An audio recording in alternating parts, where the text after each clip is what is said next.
Good afternoon and welcome to Day 5 of the Australian Longitudinal Study on Women's Health seminar presentations that we've been holding every day this week. Thank you to everyone for attending today. This afternoon,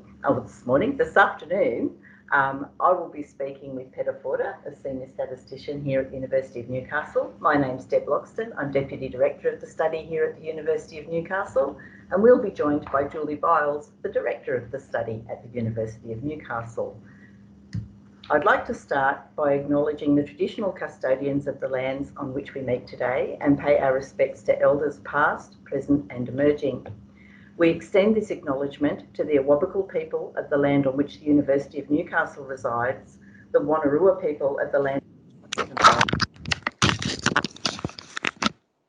on which Canberra is located, and the Turrbal and Yagara peoples of the lands on which Brisbane is located.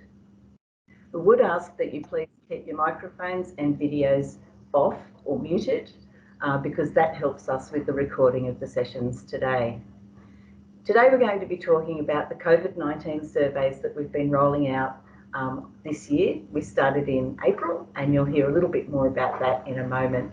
We will focus on the surveys themselves, some results with regard to women's willingness to undertake testing. Then we'll focus on mental health, and then Julie will provide a session on delayed healthcare access during COVID-19. Following these presentations, we will have a question and answer session and ask that you post your questions all through the sessions to the PolEv site. You can see that site on the screen now, or you can use the link that was emailed to you. We will be following the question and answer session with some closing remarks from Carly Brown from the Department of Health and also from Julie and Geeta, the directors of the study. And so now we will go to the presentations. This presentation is about the COVID-19 surveys that we've deployed this year and mental health during the pandemic. The COVID-19 surveys were launched in April 2020 and were deployed online to facilitate rapid turnaround. The invitations were sent via email to the 1989 to 95, 1973 to 78 and 1946 to 51 cohorts. Ethics was approved overall and then on a fortnightly basis. The surveys were kept very short with a 2-minute maximum completion time for quantitative items. There was a set of core items that I'll show you in a minute and one theme per fortnightly survey. At every survey, we provided women with a free text box to provide a space for them to write about things that were the most pertinent to them. The core survey items included questions about the symptoms they might have experienced that could have been COVID-19 symptoms, so flu-like symptoms. We also asked them if they thought they might have had COVID-19, whether they'd been tested, and if they had been tested, when this occurred and what the results were. And we asked them every fortnight about their general health and about stress. The survey themes you can see here were deployed over 14 fortnights, so a 28-week period in all. We initially asked about financial stress, time use, employment and homeschooling. We asked them about living arrangements because many of the women had written that they'd moved house or that they'd moved people into their house as a result of the pandemic and the restrictions that came along with it. We also asked about healthcare access in general, mental health care access and telehealth in particular. We asked about health behaviours such as substance use, and we asked about contraception as well as income management, whether or not they were experiencing food insecurity. And our final survey just provided a free text box and a notification that we would be taking a pause for a while. And this one was sent out about 3 weeks ago. The response rates were between 2 and about 3,500. There was more interest among the youngest cohort in the beginning, and that levelled off to about 2,000 every fortnight. And there was more fluctuation among the older 2 cohorts. Here you can see a slide that describes COVID-19 symptoms and testing. And Peta, we thought we'd ask about this to see if there was a difference between whether women were reporting symptoms, whether women who were reporting symptoms had actually been tested, and these results were startling. They were a little bit, weren't they? Because the policy was if you have any flu symptoms, go and get tested. However, we weren't seeing quite the same things with our women. There was a definite disparity between who thought they had flu symptoms and who was reporting testing. That's right. So you have about 26% of the cohort born 1989 to 95 reporting COVID type symptoms, but only 9% of women in that cohort who were actually getting tested. And that difference was from 17% to 6% with the women who are in their 40s. And for the women who are in their late 60s and early 70s, there were fewer of them who were reporting COVID-like symptoms at 5%, but still only 2% of that cohort were reporting testing. So consistently across the cohort, 3 in 4 reported flu-like symptoms but weren't getting tested. Yeah, so this was interesting that even though the amount of women reporting symptoms was different across the cohorts, pretty much consistently over the 3 of them, 3 out of 4 were not getting tested when they had these symptoms. We had a look at the qualitative data or the free text responses to see why this might have been. And we found that issues of denial, access, past experience and fear drove women to not get tested. So, for example, this woman said, I had a cold. It was obviously a cold, no fever, no dry cough, just a head cold. And the way people treated me was horrible, telling me to go home, that I should be tested, etc. The paranoia is understandable, but not welcome. And that's a fairly typical example of denial. These next 2 women wrote about having difficulty in accessing services, not knowing how or when to get tested, not being able to access the phone number or the website. This 3rd woman said, the test for COVID-19 was awful and I cried. So she had a very poor experience and then was less likely to go on and have any tests in the future. The last comment is interesting and was prevalent among all of the cohorts. This particular quote is from a woman in the 1973 to 78 cohort. She had a fear of catching COVID from the testing centre.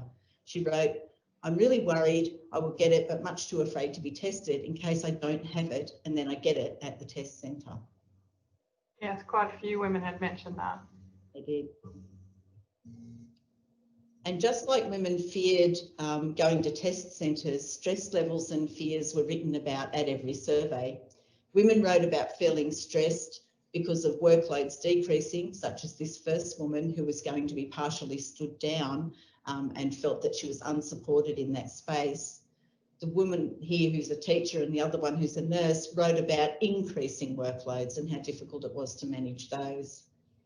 Women also wrote about isolation as being a problem for them and stressful to be isolated from others, but other people felt more stressed coming out of isolation. So this woman wrote, also after being in isolation for 8 weeks, I found going back into society extremely stressful as no one seemed to care and be social distancing, nearly causing me to have a panic attack at the shopping centre. Stress levels were definitely up for some women. We measured stress at every survey in terms of the quantitative data. So we have a good measurement of that over the course of the 14 surveys. And as you can see, for the women who are aged in their 20s, they reported a prevalence that was quite high for stress levels. Around a quarter of them were reporting very high stress levels during the COVID pandemic. It did kick up a little bit around July, which happened to be when the second wave we got more COVID cases in New South Wales and Victoria. And you can see a little bit of a kick up there for both the women who are aged in their 20s, but also for the women who are aged in their 40s. Now, the second cohort of women, they also had high stress levels, particularly at the beginning of the pandemic. That reduced a little bit, but then once we had the second wave that came through New South Wales and Victoria, that did kick up again, and you can see it mimicking the youngest cohort.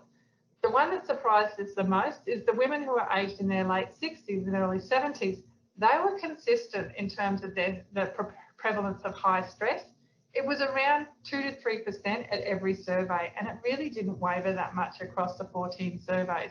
So I was surprised at that because I thought maybe they would have some, maybe not quite as high as the youngest cohort, but they didn't. They were consistent and not a very high prevalence. One of the other things we also asked about was psychological distress using the K10 score, just asking them about their recent feelings about psychological distress. And this marries up with our general stress measurement that we had over across the surveys. you'll see that for the youngest women, again, the 25 to 30-year-old women, 31-year-old women, around 35% of them reported very high or high psychological distress at that point, compared with less than 6% of the women who were in their late 60s, early 70s. For the women who were born in their mid-40s, around 15 to 18% reported high to very high psychological distress. And again, this marries with the stress levels that we were seeing. And again, we turned to the qualitative data to see what was going on for women. And what we found was not necessarily the onset of new symptoms, but an exacerbation of existing symptoms, as well as the reappearance of mental health problems that had been apparent for women years ago. So, for example, this first woman wrote, "I have a mild anxiety disorder that has become exponentially worse during this period and has introduced sleeping issues, mostly insomnia, which I have never previously experienced." And this woman wrote, "I have not been depressed in years. This shutdown has brought it all back. I feel anxious, depressed, sad and angry all of the time." This woman from the 1946 to 51 cohort wrote, "My chronic treatment-resistant depression, which is always present, has worsened more than usual this last 2 weeks. I put this down to inability to do some of the activities that help keep it at a manageable level." And the types of things women wrote about were that they couldn't go for a walk, or they didn't feel comfortable going for a walk or going to the gym or doing the things that normally help them to feel mentally well. I think this will be reflected in the next bit. So towards the end of the pandemic, we asked women specifically about their access to mental health resources and services. And we asked, did you try to access any mental health resources and services? And 2 out of 5 women aged 25 to 31 indicated that they did during the pandemic at some point try to access mental health services or resources, compared with 1 out of 5 women who were aged in their 40s. But the smallest prevalence for accessing mental health services, not surprisingly, were the women who were aged in their late 60s and early 70s. Only 3% of them said that they were trying to access services or resources during the pandemic. However, of the women who were trying to access resources or services during the pandemic for mental health reasons, 70% of the younger women, 25 to 30, 70% of them said that they had issues in terms of there was an impact of the pandemic in terms of their ability to access services. And that compares with about 58% of the women who were in their 40s, and nearly half of the women who were in their late 60s, early 70s said that they were having issues in terms of accessing mental health services or resources. So even though the proportions in terms of the number of women who were accessing services was not the same between the cohort, they were all reporting that they were having an issue when they did. Some of those issues were in terms of the cancellations of appointments or changes to telehealth. So for the biggest one across the three cohorts, they all reported the highest impact in terms of appointments being changed to telehealth services. They also reported that they had appointment delays and, to a lesser extent, appointment cancellations. And unfortunately for some people, they were also reporting that they couldn't access the medications that they needed, or they were unable to access their mental health services in the first place. For most of these, it was the youngest cohort reporting the highest prevalence, but the oldest cohort also tracked alongside them, to a lesser extent, but still was there. At this time, we'd like to acknowledge the COVID-19 survey work was generously supported and funded by the University of Newcastle and the Hunter Medical Research Institute. Deb and I would also like to say thanks to the staff at the University of Newcastle who have worked tirelessly over the past 6 to 7 months to make the COVID-19 surveys happen. We will hand over to Professor Julie Byles now, who will discuss the access of a wider range of health services during the first few months of the pandemic. Hi, I'm Julie Byles, and I'm going to be talking about how women in the Australian Longitudinal Study on Women's Health were affected by the COVID-19 pandemic in terms of delaying access to healthcare. This study investigated the experiences of delayed healthcare access among Australian women during COVID-19. We were concerned that delayed healthcare access is a potential collateral effect of the pandemic conditions arising from health rationing strategies which were put in place and the social distancing responses. We were also concerned that delay may exacerbate health risks and delay diagnosis and treatment for chronic as well as acute conditions. To do this analysis, we used quantitative and free text data from the Australian Longitudinal Study on Women's Health COVID-19 Survey 4, which was deployed in June 2020 and which focused on healthcare access and delay. The data from that COVID survey were also linked to the longitudinal data from the main surveys for the women who responded to the COVID survey. And then we modelled the demographic health and health behaviour factors associated with delaying access to general practitioners, specialists and allied health services.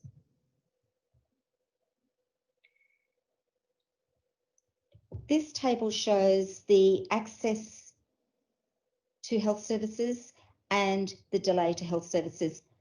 The green numbers represent the proportions of women who accessed each of the health services since the pandemic up to June 20, and the purple numbers represent the proportions of women who said they delayed a specific health service since the pandemic up to June 20.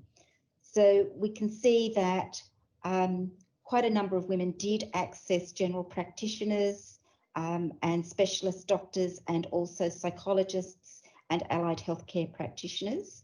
And only about a quarter to a third of the women didn't access any healthcare since the pandemic.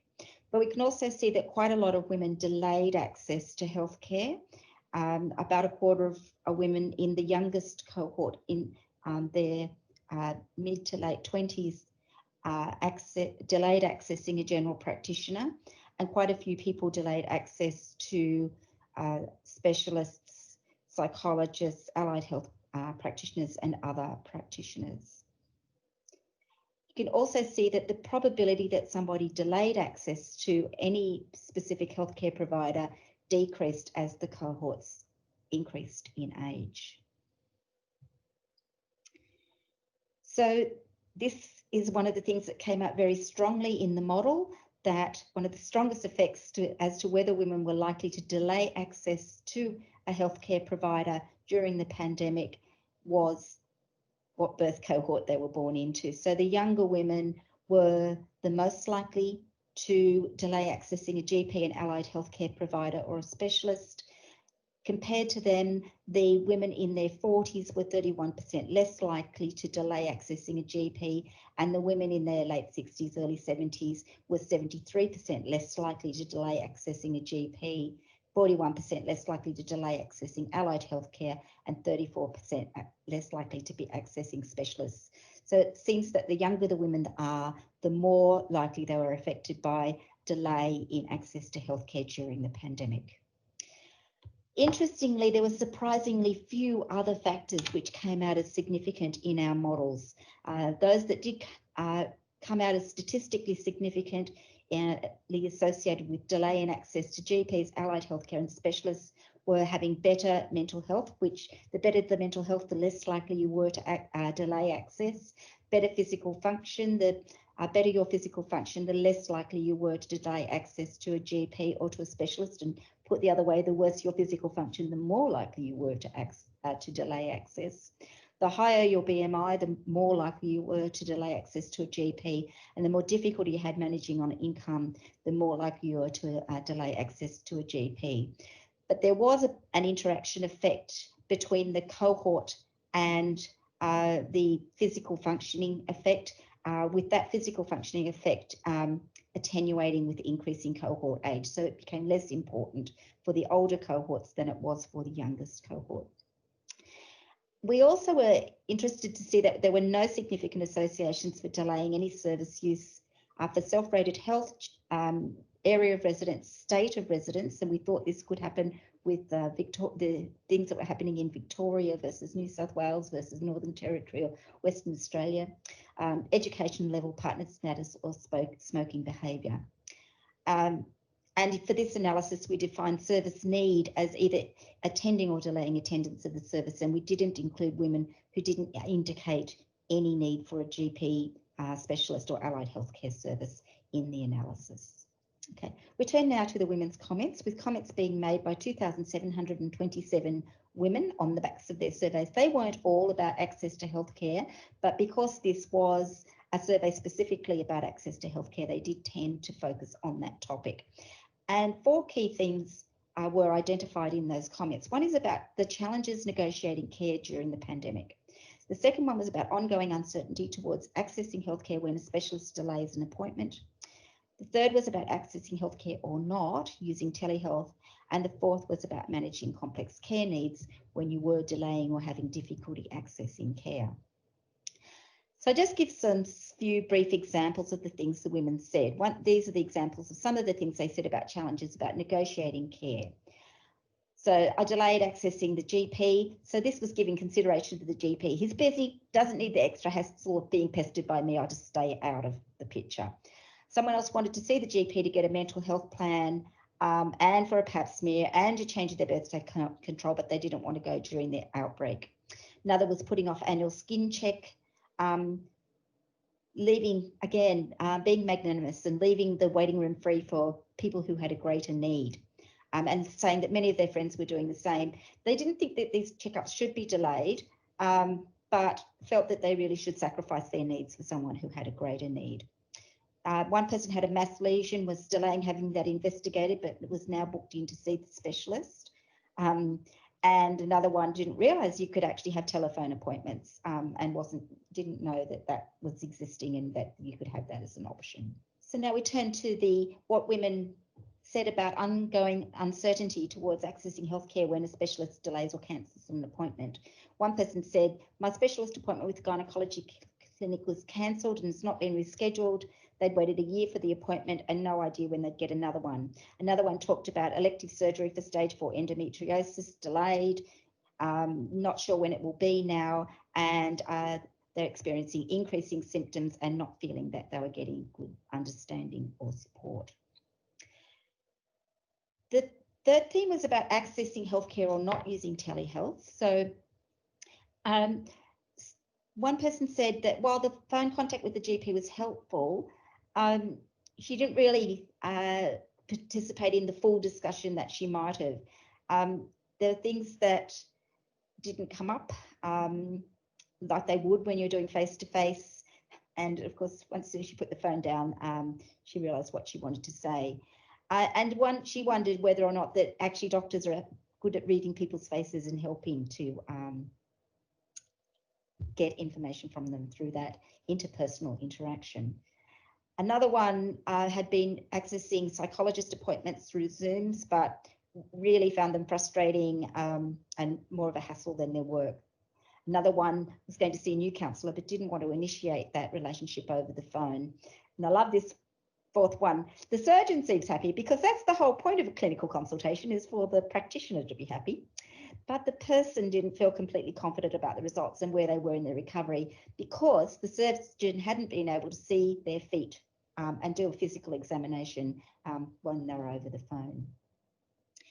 The final set of comments were really around difficulties in managing care needs, not being able to organise disability workers and difficulties getting assistance and what that was meaning for them and for their families. Feeling that they weren't able to get the support they needed and the impact that had on their anxiety and their daily living. Someone had had a craniotomy and was due to have a scan, but because their own health condition was compromised, they felt unsafe and their family felt that they were unsafe going to appointments and travelling. Another young mum talked about midwife appointments being cancelled, mothers group cancelled, being left isolated without support, no face-to-face appointments for postnatal follow-up, and finding it really very difficult as a first-time mum. So this is just a few brief examples of the large number of comments that we received about women's experiences of healthcare during the pandemic. And what's evident is that COVID-19 has had a significant effect on access to healthcare. The women have delayed seeking healthcare for a whole range of things, from cancer screening, mental health, and conditions with chronic and complex needs. They reprioritised or neglected routine medical care, and they struggled to access acute care and cancer screening. Access was most difficult for younger women and for women experiencing disability and financial hardship. and many women appeared disempowered and lacking in awareness or knowledge of what to do in order to be able to get their healthcare scheduled and have it occur effectively. So thank you for that. I'll be very pleased to take questions, and like to thank the women for answering the surveys every 2 weeks and keeping us informed of how they were experiencing life during the pandemic. Thank you.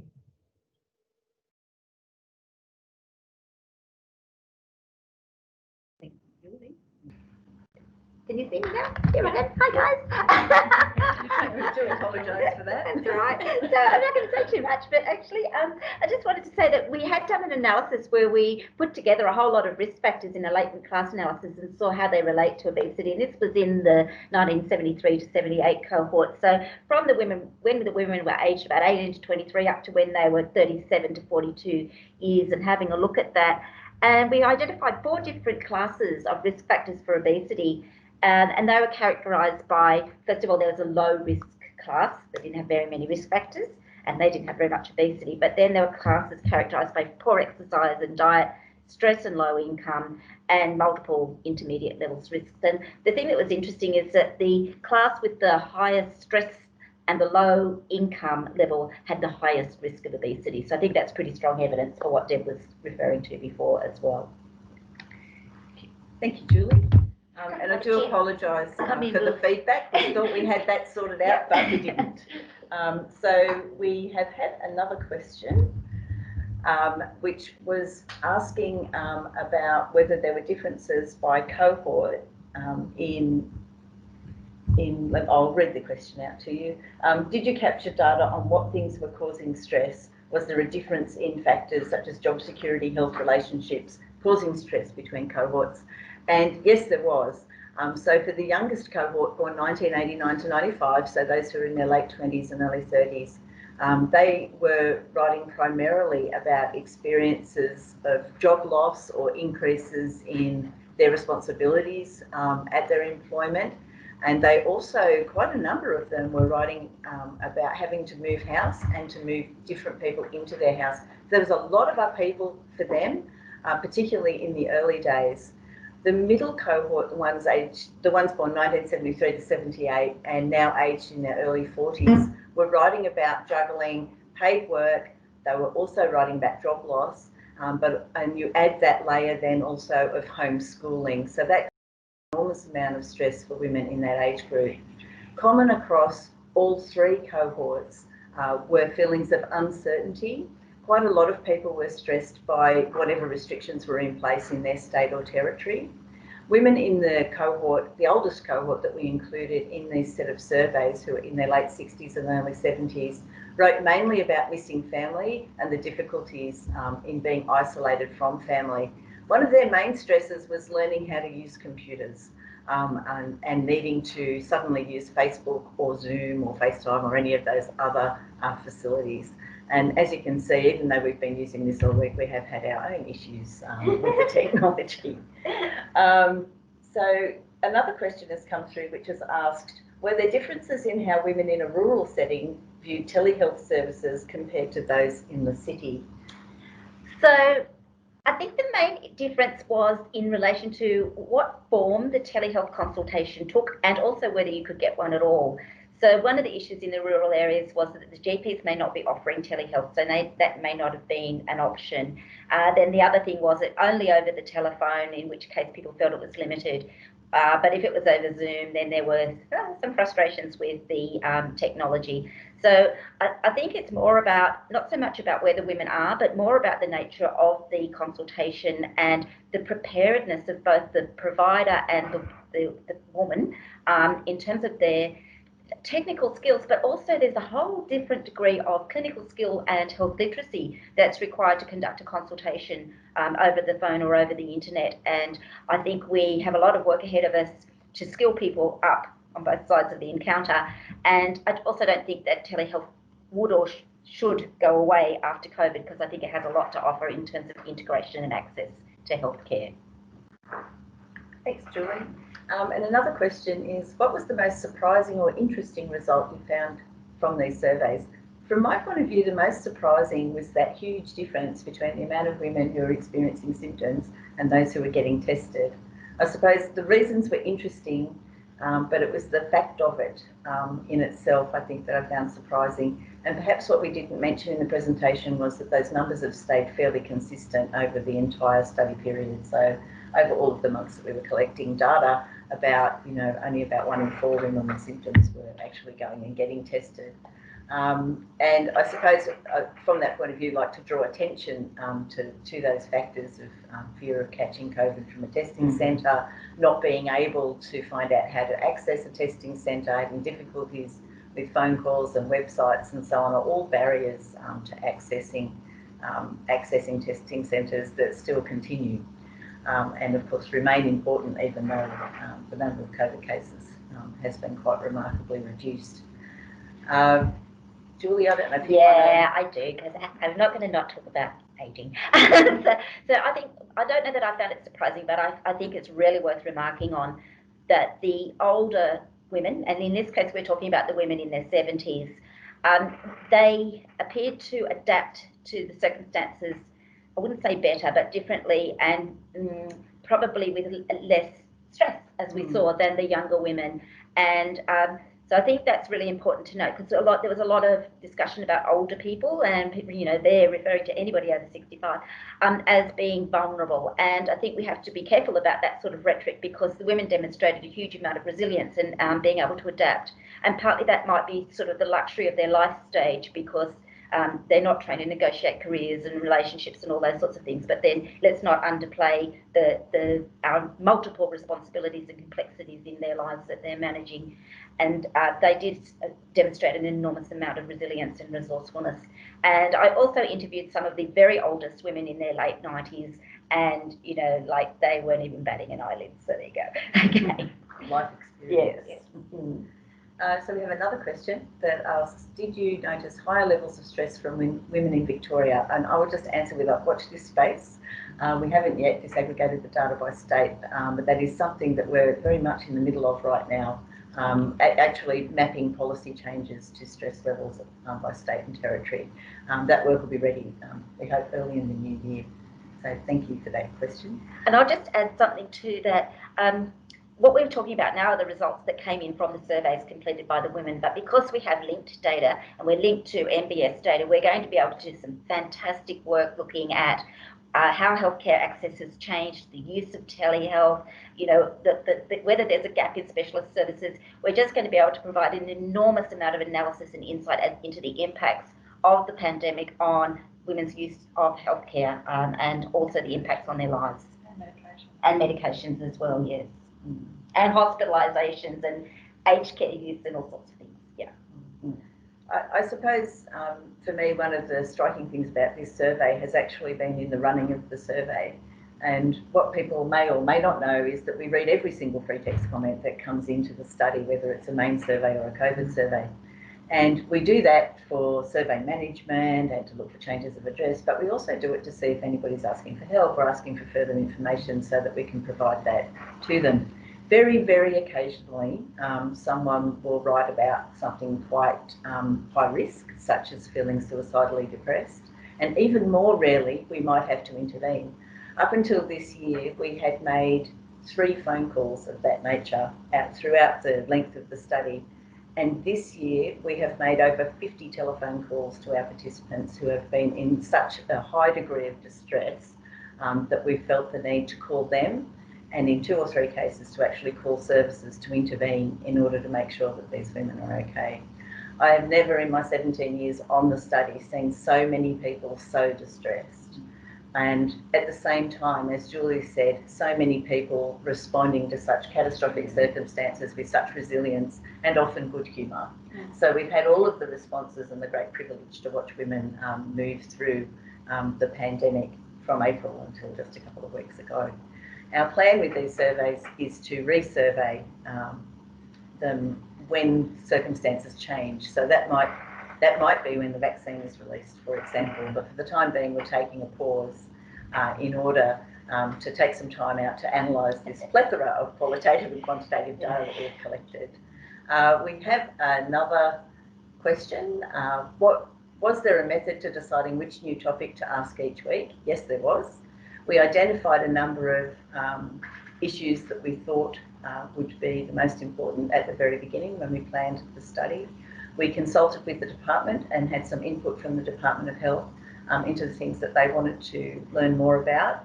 And we also, through reading all of the free text comments, noticed things that the women were writing about that we hadn't considered. One of those, for example, was the number of women moving house or moving people into their homes. So it hadn't occurred to us that during a pandemic there would be so much movement and so many people moving house. But they did, and so we added a question about 4 weeks, I think, after we found that, in order to capture that information. We have another question that says, have you looked at the data on living arrangements and homeschooling yet? Yeah. Anything interesting emerging from the free text comments about those issues? Yes and yes.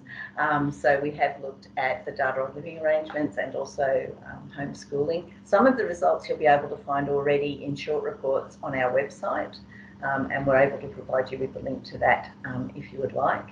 In fact, the report, I think the 7th report, will be provided to the department today and will go up onto the website either today or on Monday, and we hope to have the rest of the short reports up by the end of the year. So you'll be able to find simple frequencies and percentages, and for the first 6 reports, some short qualitative analyses. Unfortunately, we haven't been able to continue with the qualitative analyses with the second batch of surveys. So from about survey 7 data onwards, we haven't been able to do the qualitative analysis yet. The living arrangements and the homeschooling, though, would be in the qualitative comments, will be in the short reports because they were early on in the pandemic. They did emerge very strongly. Yeah. And so you can, as I said, you can find those reports on the ALSWH website. And so we don't have any more questions. Are there any more points you would like to make, Peta? No, I think it's been a really interesting experience. We were very fortunate that we engaged with our cohorts quite early on in the pandemic, only a couple of weeks after shutdown was initiated in Australia. And I think their engagement by the cohorts was really good, actually. So I think it's been a very fortunate situation in unfortunate circumstances, and I think it's going to give us something to go on with to see how people cope and adaptations that are made after this happens. And Julie, is there anything you'd like to add? No, I think just to echo Peta, I think it would have been odd for us to not contact the women during this time. I think it was an expression of our attachment to them, their attachment to us, and our concern for them. And so I'm really pleased we were able to do it. Yeah, I would echo that. It has indeed been a great privilege to be able to collect these data. So I would like to thank everybody for their attention today, and now invite Carly Brown from the Department of Health to make some closing remarks for this series of presentations as a part of this year's symposium. Following Carly, Julie and Geeta will provide end remarks. Thank you. Thanks, Deb, and thanks, everybody. So for those of you online today who I haven't had the pleasure of meeting, my name is Carly Brown and I'm the Director of the Preventive Policy Section here in the Department of Health.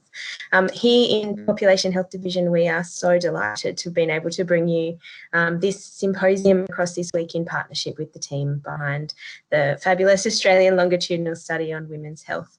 I would not like to take a lot of your time. I'd just like to take a couple of minutes to very sincerely thank all the team for the incredibly valuable work that they do on the study, and particularly for the presentations that we've had this week in relation to some very relevant areas for women's health policy.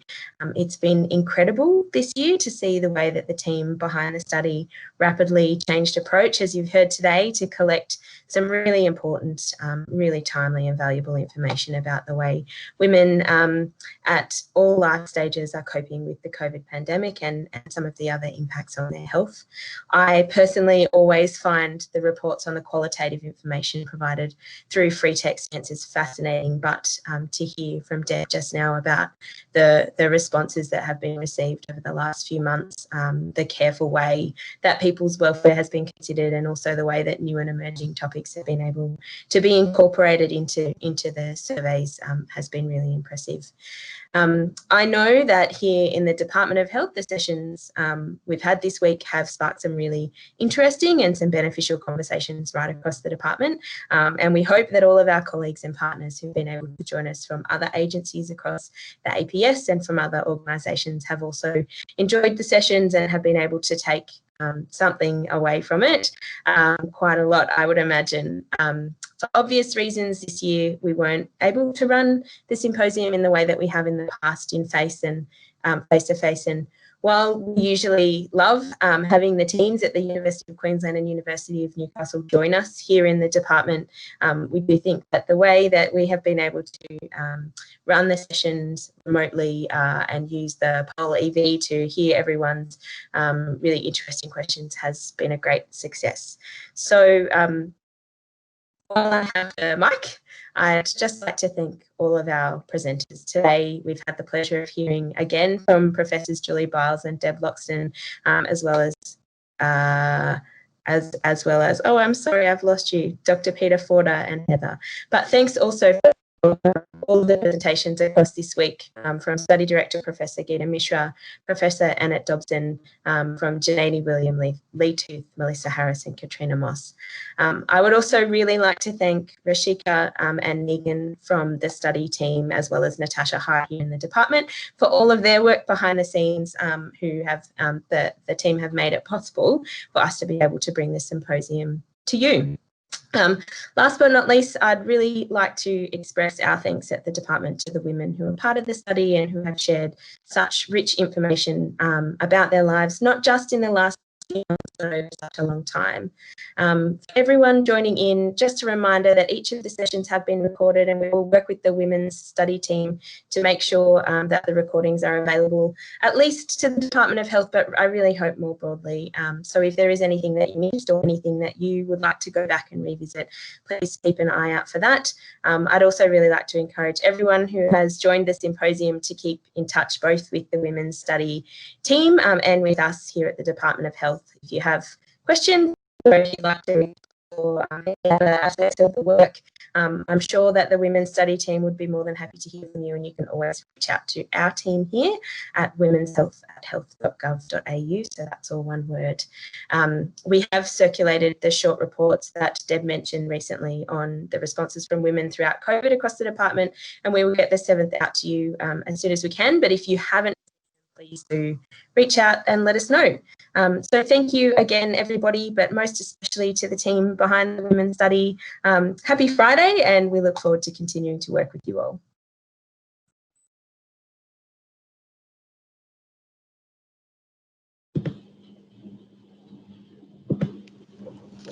Hello, Julie. Hello, everybody. Can you all hear okay? Yes. An echo. Yeah, okay. So thank you, Carly, so much for that kind conclusion. We would like to thank Tanya, her team, your team, Natasha, and everybody for giving us the privilege to present about our work to the department. We also would like to thank the presenters who've been with us from Monday right till Friday, excellent presenters. But most of all, what we really want to do is to thank the audience. You guys have been fantastic. The questions that you've raised and also the suggestions that you've made has really got us thinking, and we will certainly be taking those suggestions and questions, keeping that in mind, but also suggestions. We'll take them on board as we work through the different reports. So just want to say thank you so much, and it has been fun. I'll pass it on to Julie. Do you have conclusion? Yes. So I don't know if you can see me or hear me. Hopefully you can hear me. Yes. Yes. Thank you, Geeta. So yes, thank you, everybody. It has been a wonderful time this week to be able to interact with, and thank you so much for the questions. It does help us know that you're listening and interacting. The questions are fabulous, and please follow up with us because we'd love to talk about every single one of those topics that great length.